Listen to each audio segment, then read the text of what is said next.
आज क्लास में जो हमने आत्मा सो परमात्मा के टॉपिक को समझे थे उसे एक बार रिपीट कर रहे हैं, क्योंकि कई माताओं को जवाब देते समय मिक्स हो रहा है या समझने में कुछ अंतर पड़ा होगा। तो इस हिसाब से इस टॉपिक को यानी आत्मा सो परमात्मा जो दुनिया में मानते हैं, तो इसे एक बार फिर से रिपीट कर रहे हैं। ऐसे तो ये टॉपिक सर्वव्यापी के साथ मिलता जुलता है, पर जब बात आत्मा सो परमात्मा की है तो ऐसे समय पर हमें इसमें 3-4 बातें हम समझे हैं, तो उन बातों को ही बुद्धि में रखना है जिसमें आत्मा और परमात्मा का उल्लेख आया हो। क्योंकि दुनिया में तो वैरायटी लोग हैं, जैसे सर्वव्यापी का टॉपिक है तो वो अलग है। अगर कहीं उल्लेख आया है या कोई इस प्रसंग में बात कर रहे आत्मा सो परमात्मा, क्योंकि दुनिया में सो अहम अहम ब्रह्मास्मि तो जो मान्यता है, तो यहाँ जो आत्मा सो परमात्मा का गायन दुनिया में मान्यता है तो वो किस हिसाब से है। तो सबसे पहले हमें इस टॉपिक में दुनिया वालों को ये साबित करना है कि सभी आत्माएं परमात्मा नहीं। आत्मा सो परमात्मा नहीं है, उसके लिए पहला प्रूफ, अगर आत्मा परमात्मा होते तो सब आज दुनिया में सब परमात्मा ही हो गए होते, तो आत्मा की अस्तित्व ही खत्म हो जाती। जिसका मिसाल हाथ में या चुल्लू भर पानी को जब हाथ में लिया तो उसका अस्तित्व, फिर उस चुल्लू भर पानी को अगर हम सागर में डाल तो वो सागर में समा गया, तो उसका कोई अलग से अस्तित्व नहीं रहा। तो जैसे सन्यासी लोग कहते हैं कि बूंद सागर में समा गई, अब आत्मा रूपी बूंद सागर में समा जाए, यानी उस आत्मा की कोई अस्तित्व ही ना रहे। क्या आज इस दुनिया में कोई ऐसा चाहेगा? कोई भी मनुष्य आत्मा ऐसा चाहेगा कि उस आत्मा की कोई अस्तित्व ही ना रहे? तो ऐसा तो कोई नहीं चाहेगा। तो आत्मा सभी परमात्मा हो जाए तो ये बात गलत है। दूसरी बात ये है कि आत्मा जो है, सभी आत्माएं जन्म मृत्यु के चक्र में आती है। सभी आत्माएं जन्म मृत्यु के चक्र में आते हैं, पर परमात्मा शिव जो है वो जन्म मृत्यु के चक्र में नहीं आते हैं। अब इसी के यादगार में भक्ति मार्ग में आत्मा की यादगार है शालिग्राम, और परमात्मा की यादगार है शिवलिंग। तो भक्ति में जो पूजा करते हैं तब शालिग्राम को धागे से बांधते हैं, और शिवलिंग को भी जब पूजते हैं तब उसे कभी धागे से नहीं बांधा जाता। तो ये अंतर है, शालिग्राम में बंधन दिखाया गया पर शिवलिंग में कोई प्रकार का बंधन नहीं है, क्योंकि आत्माएं सब जन्म मृत्यु के चक्र में आते हैं और परमात्मा नहीं आते। तो आत्मा सो परमात्मा कहना गलत हो गया। तीसरी बात ये है, आत्माओं को टाइटल इस तरह से मिला है या कहने में यूज करते हैं पापात्मा, पुण्यात्मा, महात्मा, देवात्मा। तो ये सब टाइटल आत्माओं के लिए है, पर कभी ऐसे किसी ने तो सुना ही नहीं कि पाप परमात्मा या पुण्य परमात्मा, महान परमात्मा ऐसे तो कभी नहीं कहते। तो इस कहने में ही कितने अंतर है। तो परमात्मा जो है वो पाप पुण्य से परे है, पर मनुष्य आत्माएं जो है वो पाप पुण्य के चक्र में आते हैं। गीता में जो श्लोक आया है कि न माम कर्माणि लिम्पन्ति न मे कर्म फले स्पृहा, मुझे कर्मों की कोई लेप छेप नहीं लगता, तो ये सिर्फ परमपिता परमात्मा जो है पुण्य लेप छेप नहीं लगता, पर मनुष्य आत्माओं को कर्म का लेप छेप लगता है, जिसके आधार से उनको ये टाइटल दिया जाता है कि ये देवात्मा है, ये महात्मा है, ये पुण्यात्मा है, ये पापात्मा है। तो फिर कैसे कहेंगे कि आत्मा ही परमात्मा है? और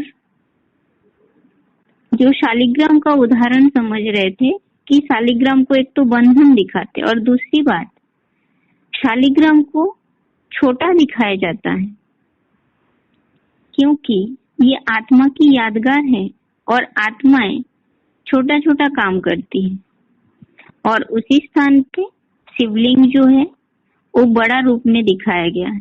तो परमपिता परमात्मा की यादगार है जो बड़ा काम करके दिखाया, जिसकी बड़ा रूप और शालिग्राम का छोटा रूप। तो कर्मों में भी अंतर है आत्मा और परमात्मा की, जिसकी यादगार भक्ति मार्ग में बने हुए हैं। तो फिर आत्मा से परमात्मा कहना है। और ये भी कहा जाता है कि आत्माएं परमात्मा अलग रहे बहुकाल, सुंदर मेला कर दिया जब सद्गुरु मिला दलाल। अब यहाँ आत्माएं और परमात्मा अलग रहने की बात आई है, बहुत काल से अलग रहे, यानी इस 5000 वर्ष के चक्र में 84 के चक्र जो है 5000 वर्ष के सृष्टि रूपी रंगमंच पर हम 84 जन्म लिए हैं। तो उस 84 के चक्र में हम जो पाठ बजाते हैं, तो हम इस सृष्टि पर पाठ बजाते हैं, पर आत्मा के पिता जो परम पिता परमात्मा शिव है वो परम धाम में रहते हैं। अब परमात्मा तो आत्मा से अलग ही रहे, दूर रहे। अब सुंदर मेला कर दिया जब सद्गुरु मिला दलाल। तो सुंदर मेला आत्मा के साथ परमपिता परमात्मा की मेल, यानी बच्चा अपने बाप के साथ, पुत्र अपने पिता के साथ मिलता है तब जब बीच में सद्गुरु के रूप में कोई मीडिएटर बनता है। तो वो सद्गुरु दलाल के रूप में इस संगम में ही हम सभी आत्माओं को परमात्मा के साथ मिला रहा है।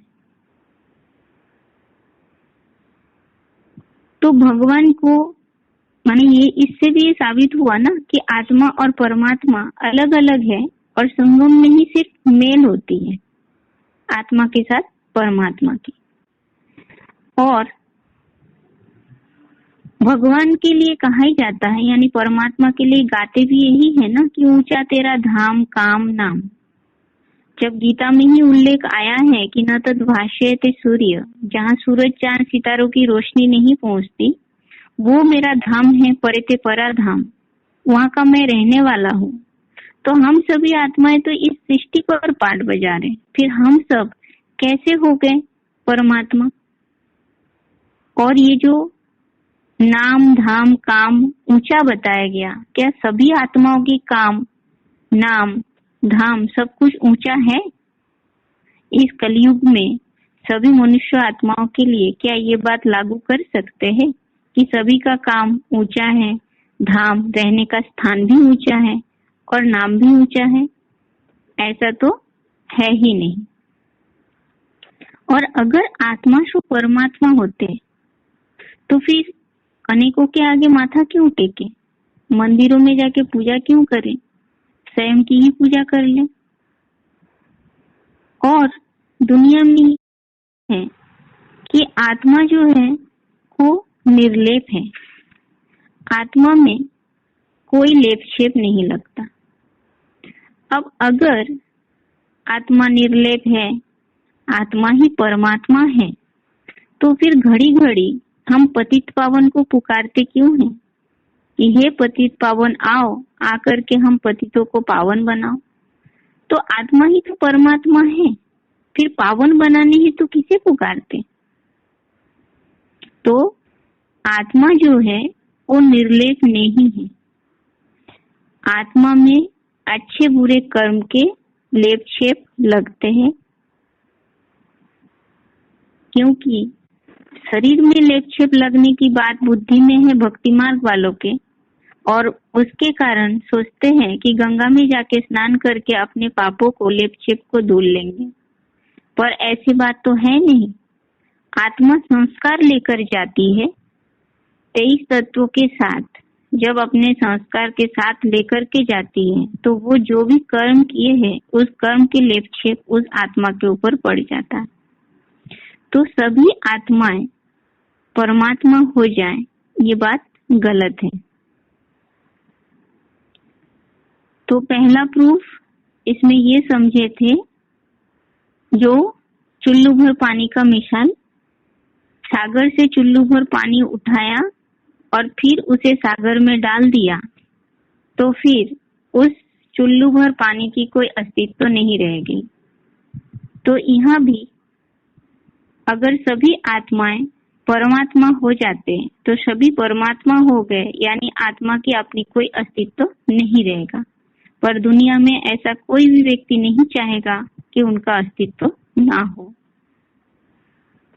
दूसरी बात ये समझे थे कि आत्मा जन्म मृत्यु के चक्र में आते हैं और परमपिता परमात्मा नहीं आते हैं, और जिसके कारण आत्मा की यादगार है शालिग्राम, जिसमें बंधन दिखाया जाता है, और परमात्मा की यादगार है शिवलिंग, जिसमें बंधन नहीं दिखाई गई है। तो ये जन्म मृत्यु के चक्र में आने का बंधन है शालिग्राम के ऊपर, जो आत्माएं जन्म मृत्यु के चक्र में आती है, और परमपिता परमात्मा जो है वो जन्म मृत्यु के चक्र से पड़े हैं, इसलिए शिवलिंग में कोई बंधन नहीं दिखाया जाता। और इसी के साथ साथ ये जो शालिग्राम है, शालिग्राम को कैसे दिखाया जाता है? छोटा छोटा, यानी आत्माएं जो भी कर्तव्य करते हैं तो वो छोटा काम करके दिखाती है, पर परमपिता परमात्मा बड़ा कर्तव्य करके दिखाते हैं, जिसके कारण शालिग्राम के अलावा मुकाबले शिवलिंग को बड़ा दिखाया गया है। साथ में ये प्रूफ भी समझे थे कि कहने के लिए आत्मा को कहा जाता है कि पापात्मा, पुण्यात्मा, महात्मा, देवात्मा। तो ये सब आत्माओं का टाइटल है, पर कभी किसी ने परमात्मा को पाप परमात्मा, पुण्य परमात्मा, महान परमात्मा ऐसे ऐसे नहीं कहते। तो सभी आत्माएं परमात्मा कैसे होंगी? तो ये आत्मा और परमात्मा के टाइटल में भी अंतर है। और ये भी कहा जाता है कि आत्माएं परमात्मा अलग रहे बहुकाल, सुंदर मिला कर दिया जब सद्गुरु मिला दलाल। तो आत्माएं 84 के चक्र में आने के कारण सृष्टि रूपी रंगमंच पर पाठ बजाती रहती है, और उस वक्त परमपिता परमात्मा शिव परमधाम में रहते हैं, और वो मिलन तभी संभव है इस संगम में जब सद्गुरु के रूप में दलाल मिलता है। और भगवान के लिए भी कहा जाता है, परमात्मा के लिए कि ऊंचा तेरा नाम धाम काम। जो सूरज चांद सितारों के पार दुनिया है, उस दुनिया के रहने वाला है। तो ऐसे जो बात है सभी आत्माओं के लिए नहीं कह सकते कि उनका कर्तव्य, नाम, धाम सब कुछ ऊंचा है। और अगर आत्मा ही परमात्मा होते तो हम ही परमात्मा हैं, तो औरों के सामने माथा झुकाना या मंदिर में जाके पूजा पाठ आदि करना, इसकी आवश्यकता ही नहीं है। और आत्मा के लिए कहते हैं कि आत्मा निर्लेप है। आत्मा ही परमात्मा होते, निर्लेप होते, तो फिर पतित पावन को पुकारते क्यों? क्यों पुकारते कि हे पतित पावन आओ और आकर के हम पतितों को पावन बनाओ? क्योंकि आत्मा निर्लेप नहीं है, परमपिता परमात्मा है जो निर्लेप है। उन्हें कर्म के कोई बंधन नहीं बांध पाते, लेप छिप से परे रहते हैं, क्योंकि जन्म मृत्यु के चक्र में नहीं आते इसलिए। और आत्माएं तो जन्म मृत्यु के चक्र में आते हैं, और जिसके कारण वो अपने साथ एक शरीर छोड़कर जब जाती है तो अपने 23 तत्वों के साथ अपने संस्कारों को लेके जाती है। तो फिर आत्मा निर्लेप नहीं है, और वही आत्मा में अच्छे बुरे संस्कार भरे हुए होते हैं, जिसके कारण वो आत्मा सो परमात्मा कहना गलत हो जाता है। अब ये सारी बातें आत्मा सो परमात्मा नहीं है, ये बात दुनिया वालों को कह दिया। अब फिर इस बात की गायन जो चलता आया कि आत्मा सो परमात्मा, बात फैली हुई है, तो फिर जरूर कुछ ना कुछ हुआ होगा, कोई कर्तव्य किया होगा, पाठ बजाया होगा, तभी का गायन है। तो ये आत्मा सो परमात्मा, ये जो गायन, ये फिर किसके लिए है? तो ये टॉपिक उससे रिलेटेड, जैसे शिव और शंकर को मिला के एक क्यों कर दिया। तो वही बात है कि आत्मा सो परमात्मा का गायन इतने बड़े विश्व में 500 करोड़ मनुष्य आत्माओं के बीच सिर्फ एक आत्मा का ही है। जैसे स्कूल में टीचर पढ़ाते हैं और उस पढ़ाई पढ़ के कोई स्टूडेंट टीचर समान बन जाते हैं या उन्हें मॉनिटर बना दिया जाता, पर टीचर तो नहीं बन जाता। जैसे दुनिया में कहने के लिए कहते हैं ये पुत्र तो पिता के समान है, पिता जैसे हैं, पर क्या पिता बन जाते? बच्चा बाप समान हो सकते हैं, पर बाप नहीं हो जाता, पर समान तो बनते हैं ना। तो वैसे ही इस 500 करोड़ मनुष्य आत्माओं के बीच जो त्रिदेव है, ब्रह्मा विष्णु महेश, तो उसमें जो महेश है, महादेव है, वो महादेव इस ईश्वरीय ज्ञान को ग्रहण करके शिव के समान बनते हैं। जो हम पहले समझे थे कि सुंदर मेला कर दिया जब सदगुरु मिला दलाल, तो वो सदगुरु शंकर महादेव दलाल के रूप में अभी वर्तमान समय सभी आत्माओं का परमात्मा के साथ मिलन मेला मनाने के लिए वो निमित्त बने हैं, जिसके कारण भक्ति मार्ग में शंकर का नाम शिव के साथ मिला दिया गया, किसी और देवता का नाम नहीं जोड़ा गया।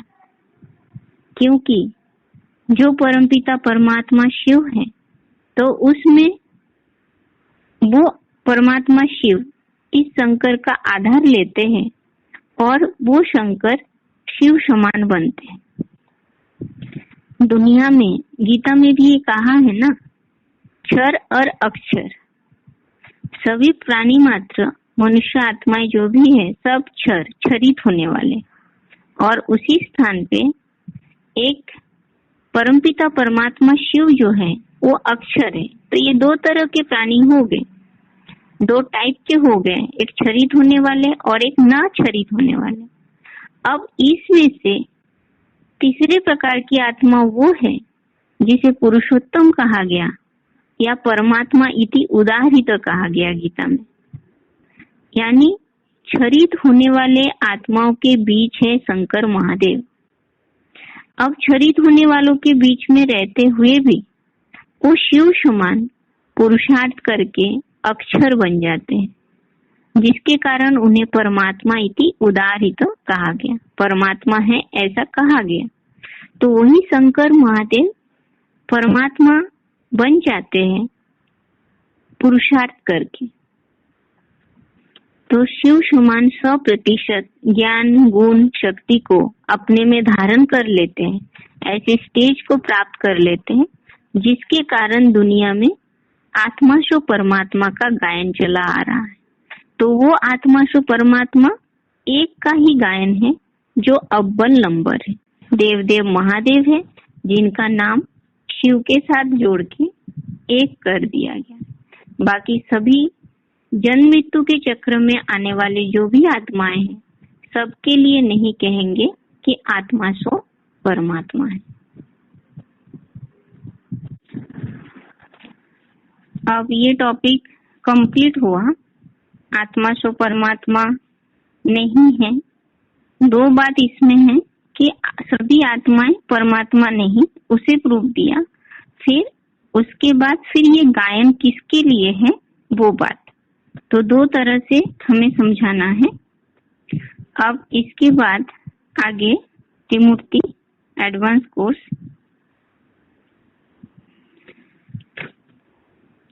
तो एडवांस कोर्स में वहां तक पहुंचे थे कि बाबा को यानी ब्रह्मा को साक्षात्कार का अर्थ ज्ञात होने के बाद सब कुछ भागीदार को सौंप के फिर चले गए। और जब ओम मंडल की शुरुआत हुई फिर उसमें बाहर दुनिया वालों का विघ्न पड़ता रहा।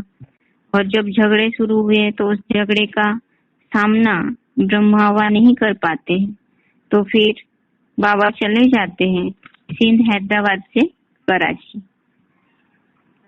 और उस वक्त सामना अकेले प्रजापिता वाली आत्मा यानी भागीदार वाली आत्मा ही करते रहे। और 41, 42 आते आते फिर वो आत्मा शरीर छोड़ देती है। अब अकेले ही संघर्ष करते रहे, उसका प्रूफ स्थापना के आदि समय तो सारी दुनिया एक तरफ और एक आत्मा दूसरी तरफ थी ना। तो एक जो मुकर्रत वाली आत्मा है वो एक तरफ हो जाते और पूरे ब्राह्मण परिवार दूसरी तरफ। बाहर के दुनिया तो विरोधी है ही, साथ साथ ब्राह्मण परिवार में भी विरोधी ग्रुप तैयार हो जाते हैं। अब जब भागीदार चले गए तो फिर माताएं जो थी वो दोनों माँ फिर कुछ समय बाद मतलब भागीदार के शरीर छोड़ने के बाद माताएं भी फिर सिंध हैदराबाद से कराची दादा लेखराज के पास पहुंच जाती हैं। तो ये जो दो माताएं हैं, इन दोनों माताओं का उल्लेख करते हुए मुरली में प्रूफ आया है। बाबा के पास दो माताएं आई थी, बड़ी फर्स्ट क्लास थी। तो सत्संग में आने वाली तो ढेर है, पर उसमें बाबा ने मुरली में उल्लेख किया है कि बाबा के पास दो माताएं आई थी, बड़ी फर्स्ट क्लास थी। अब ये जो फर्स्ट क्लास माता है महागौरी और महाकाली, यानी यज्ञ के आदि में जो बोलने में सिद्धहस्त वाली माता थी और धारणावादी माता थी, तो महागौरी और महाकाली इन दोनों के लिए कहा गया। फिर कुछ समय इनके द्वारा यज्ञ का कार्यभार चला। आदि में जब भागीदार में शिव बाप प्रवेश किए हुए थे तो 36-37 से लेके 41-42 तक उनके द्वारा मनुष्य रचित गीता पढ़ के सुनाया जाता था, क्लैरिफिकेशन दिया जाता था। और फिर उसके बाद जब भागीदार वाली आत्मा चली गई तो उनके जाते ही फिर माताओं के द्वारा कार्य शुरू हुआ। तो माता में शिव बाप की प्रवेशता हुई और प्रवेश करके में लिखाने का कार्य करवाते थे। जो मुरली में बात आई है, कराची से लेकर मुरली निकलती आई है। पहले बाबा मुरली नहीं चलाते थे, रात को 2 बजे उठकर 10-15 पेज लिखते थे, बाप लिखवाते थे, फिर उसकी कापियां निकालते थे। तो बाबा ने इसमें बताया कि कराची से मुरली निकलती आई, उसके पहले बाबा मुरली नहीं चलाते थे। क्या कार्य करते थे? रात को 2 बजे उठ करके 10-15 पेज लिखते थे, बाप लिखवाते थे। तो माताओं के द्वारा शिव बाप लिखवाने का कार्य किया और फिर 10-15 पेज लिखने का कार्य किया करवाया। और माताओं के द्वारा, और लिखने का कार्य कौन करते थे? ब्रह्मा बाबा लिखते थे।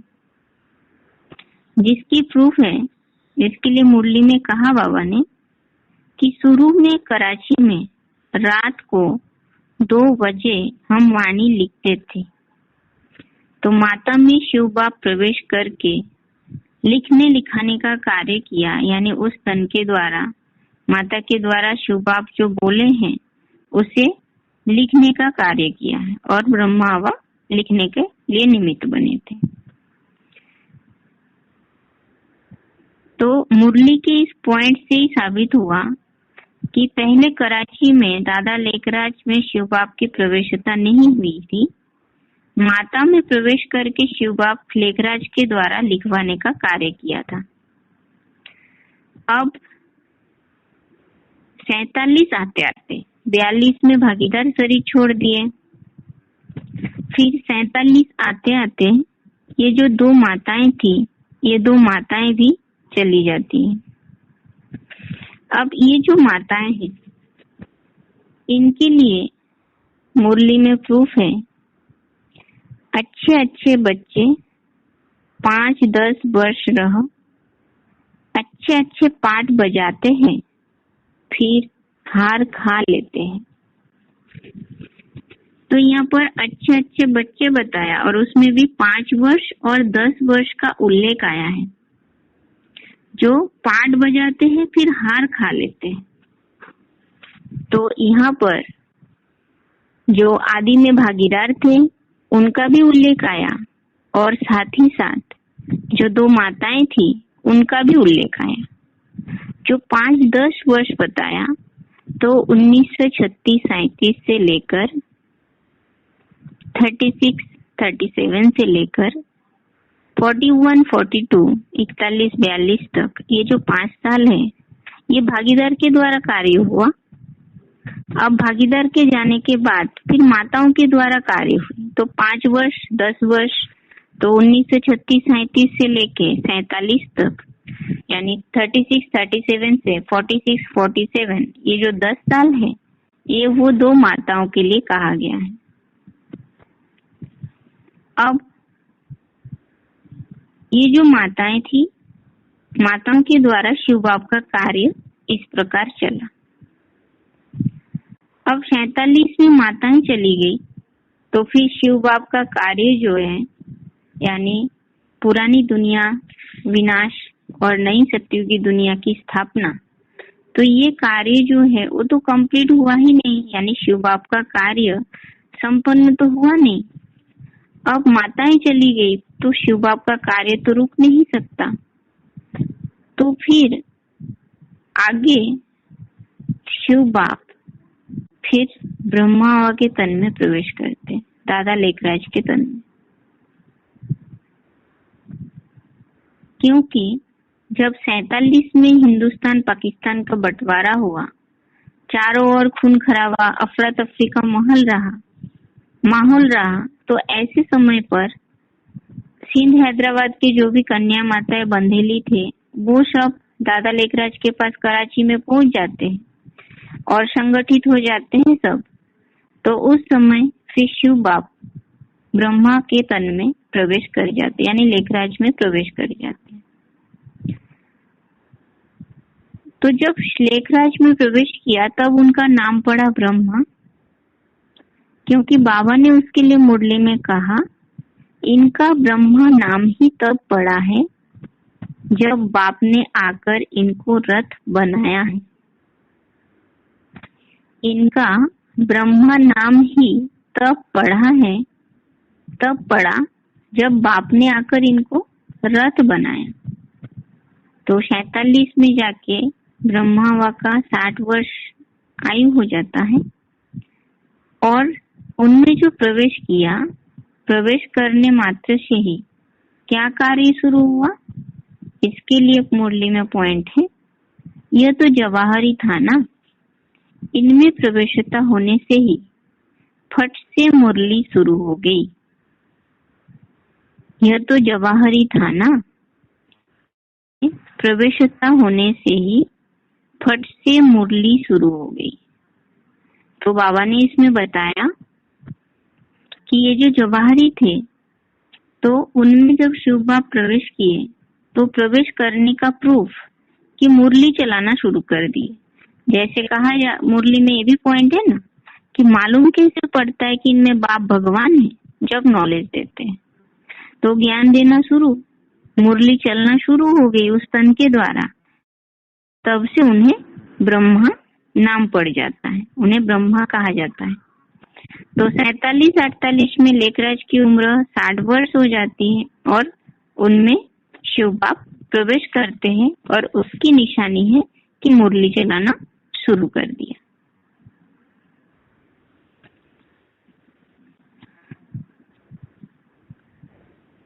अब इसे एक बार पीछे से देखते हैं। 42 तक भागीदार वाली आत्मा शरीर छोड़ के चले जाते हैं। उनके जाने के बाद दोनों माताएं फिर ब्रह्मा बाबा के पास कराची में आ जाती है। दोनों माताएं जो आई उसका प्रूफ बाबा के पास 2 माताएं आई थी, बड़ी फर्स्ट क्लास थी। तो ये जो मुरली में फर्स्ट क्लास माताएं आई थी, तो फर्स्ट क्लास माता महागौरी और महाकाली, कोई साधारण माताओं की बात नहीं बताई कि यही आत्माएं यज्ञ के आदि में टीचर बन करके कर्तव्य किया है, ड्रिल कराने का कार्य भी किया है, उसके लिए भी प्रूफ है।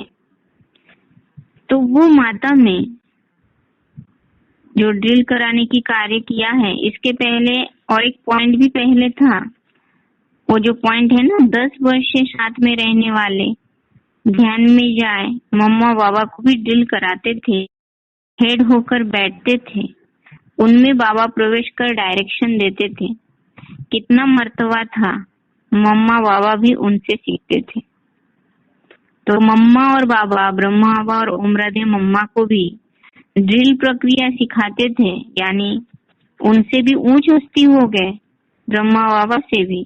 तो ये बताया कि ये 2 माताएं जो थी क्लास थी, आदि में भागीदार और ये माताएं, यही प्रैक्टिकल में 3 मूर्तियां हैं। तो जब ये 3 मूर्तियां हैं तो वो तो बच्चों से तो श्रेष्ठ होंगे ही। अब माता के द्वारा शिव बाप ने क्या कार्य किया, तो उनके द्वारा लिखने लिखाने का कार्य हुआ, जो मुरली में आया कि कराची से लेकर मुरली निकलती आई है। पहले बाबा मुरली नहीं चलाते थे, रात को 2 बजे उठकर 10-15 पेज लिखते थे, बाप लिखवाते थे माताओं द्वारा, फिर उसकी कापियां, और लिखने का कार्य 2 बजे उठकर लिखते थे। तो बाबा ने मुरली में कहा कि शुरू में कराची में रात को 2 बजे लिखते थे, तो 2 बजे उठ के ब्रह्मा बाबा लिखने का कार्य करते थे और शिव बाप माताओं के द्वारा लिखवाते थे। माता के तन में प्रवेश करके जो बात बताई है, उस बात को ब्रह्मा बाबा लिखने के लिए निमित्त बने। अब इस समय तक जब तक माताएं मौजूद रही, तब तक भी ब्रह्मा बाबा में शिव बाप की प्रवेशता नहीं हुई, और ये माताएं भी 47 आते आते 47 आते आते ये भी शरीर छोड़ देती है, जिसके लिए मुरली में पॉइंट आया है, अच्छे अच्छे बच्चे 5-10 वर्ष रहो, अच्छा अच्छा पाठ बजाते हैं, फिर हार खा लेते हैं।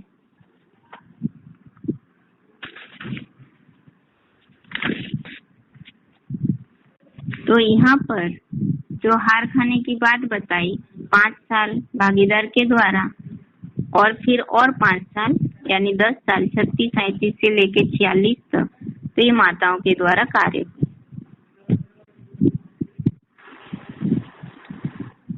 तो माताएं शरीर तो छोड़ दी, माताएं चली गई, और शिव बाप का जो कार्य है वो तो कंप्लीट नहीं हुआ, वो तो रुक नहीं सकता, क्योंकि बाप जब आते हैं सृष्टि पर तो अपना कर्तव्य पूरा करके ही जाते हैं। तो माताओं के जाने के बाद फिर ब्रह्मा यानी दादा लेखराज में शिव बाप की प्रवेशता हो जाती है। तो जो भी कन्या माताएं बंधन में थे सिंध हैदराबाद में, वो सब आ जाते हैं कराची में बाबा के पास, और उस वक्त 47 आते आते फिर ब्रह्मा बाबा की उम्र जो है वो 60 वर्ष हो जाती है। और उनमें शिव बाप की प्रवेशता होने के कारण उनका नाम पड़ा ब्रह्मा। मुरली में ही कहा है कि इनका ब्रह्मा नाम ही तब पड़ा है, बाप ने आकर इनको रथ बनाया है। अब ब्रह्मा नाम पढ़ने की बात तभी कहा गया जब शिव बाप उनको अपना रथ बनाया, और शिव बाप उस तन में प्रवेश किया है, पता कैसे चलेगा? उसका भी प्रूफ मालूम कैसे पड़ता है कि इनमें बाप भगवान है? जब नॉलेज देते हैं। और स्पष्ट बता दिया बाबा ने कि यह तो जवाहरी था ना, जो लेखराज है वो जवाहरी थे, तो उनमें प्रवेशता होने से ही फट से मुरली शुरू हो गई। तो मुरली चलाने का जो कार्य है, जैसे बाबा ने पहले भी मुरली में हम समझे थे, जो बाबा ने कहा कि कराची से लेकर मुरली निकलती आई है। कराची से लेकर मुरली निकलती आई है यानी कराची में जब ब्रह्मा में प्रवेशता हुई शिव की, तब से मुरली चलना शुरू हुआ। जो इस पॉइंट हुआ कि यह तो जवाहरी था ना, इनमें प्रवेशता होने से ही फट से मुरली शुरू हो गई। अब 47-48 में ब्रह्मा बाबा की 60 वर्ष आयु हो जाती है, जिसे वानप्रस्थ अवस्था कहा गया, और उस वक्त उनमें शिव बाप की प्रवेशता हुई। अब प्रवेश करके पाठ क्या बजाया? माँ का पाठ। तो प्रवेश किया, और प्रवेश करने के बाद उस तन के द्वारा सिर्फ माँ के रूप में पाठ बजाया। तो इसे तो आगे देखेंगे, यहाँ तक के लिए इसमें थोड़ा थोड़ा पॉइंट बुद्धि में मोटे रूप में रखना है, क्योंकि जैसे कुछ कुछ पॉइंट्स हैं जो जैसे पूरा कोई याद नहीं कर पाते, पर उसमें भावार्थ के रूप में बुद्धि में रखना है। जैसे गीता श्लोक के लिए भी बताया, जिज्ञासु को हम बताने के हिसाब से उसका भावार्थ हम बोलेंगे। तो इस कोर्स में त्रिमूर्ति के चित्र में तो ऐसे है कि ये तो बेसिक वाले जो मुरली को जानते हैं, तो उनको प्रूफ देने के हिसाब से इसमें प्रूफ के 7 पॉइंट सारे दिए हुए हैं। अब आगे चल के सत्य असत्य की लड़ाई, यानी जो आधा नॉलेज लिए हुए हैं उनके सामने उनकी मुरली ही दिखाएंगे। तो मोटे रूप में हमें बुद्धि में ये रखना है कि इस प्रसंग में बाबा ने मुरली में कुछ कहा है क्या। जैसे पीयू वाली बात के लिए हम समझे हैं एकदम खास पॉइंट, जैसे ब्राह्मण बच्चे ये मुरली में आया है, पीयू भी कौन? प्रजापिता ब्रह्मा और शिव। तो इस बात में तो वो यही बताते हैं जिज्ञासु को कि शिव प्रजापिता ब्रह्मा यानी दादा लेखराज में प्रवेश किए, तो वही पिता है।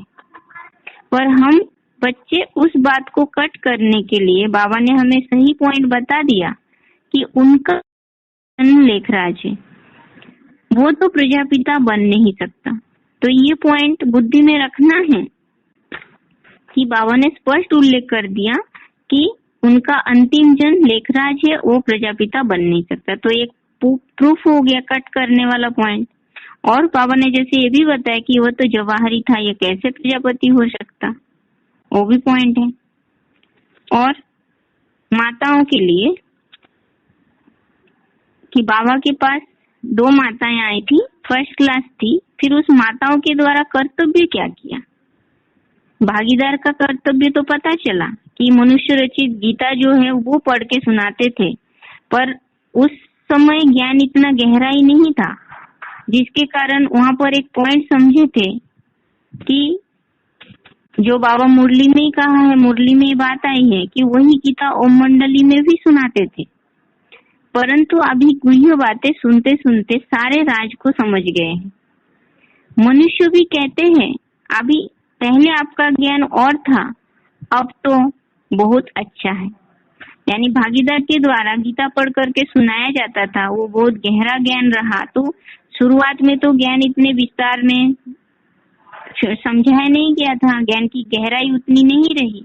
तो यही बताया कि अभी तो पहले आपका ज्ञान कुछ और था, अब तो बहुत अच्छा है। जब लोगों को समझ में आने लगा बात, तो तब फिर सबको सही लगने लगा। तो भागीदार के द्वारा गीता पढ़ के सुनाया जाता था, समझाया जाता था। और माताओं के द्वारा क्या कर्तव्य हुआ? लिखने कार्य करवाते थे और उसकी कॉपियां निकाला जाता था और लिखने का कार्य ब्रह्मा आवा करते थे। 2 बजे उठ करके वाणी लिखते थे। अब माताओं के द्वारा लिखने लिखाने का कार्य, भागीदार के द्वारा गीता पढ़ करके सुनाना समझाने का कार्य आदि में हुआ। फिर माताओं के जाने के बाद ब्रह्मा के द्वारा क्या कार्य हुआ? तो उसमें बताया कि उस तन में प्रवेश करने मात्र से ही फिर फट से मुरली शुरू हो गई। तो एक्चुअल मुरली कहाँ से चलना शुरू हुआ?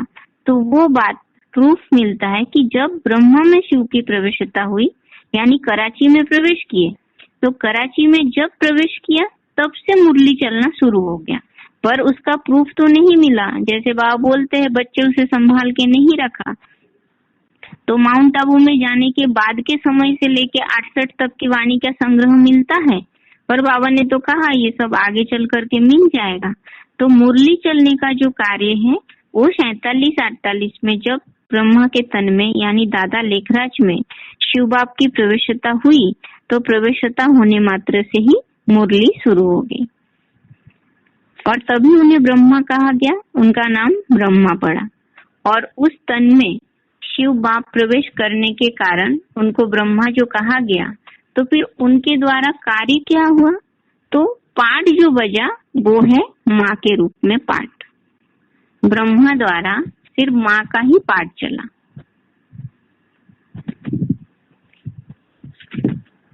तो पॉइंट मोटे रूप में बुद्धि में रखना है, घटना जो है वो बुद्धि में है और उसके साथ साथ पॉइंट भी मोटे रूप में बुद्धि में रख के आगे बढ़ना है।